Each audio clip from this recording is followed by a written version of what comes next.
يوم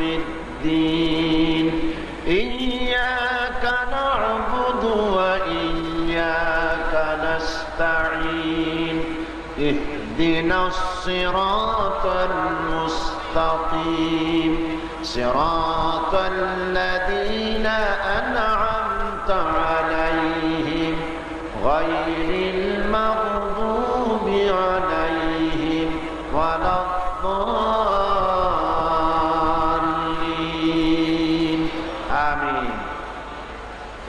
কোরআন শরীফ আল্লাহ পাকের কি মধুময় বাণী।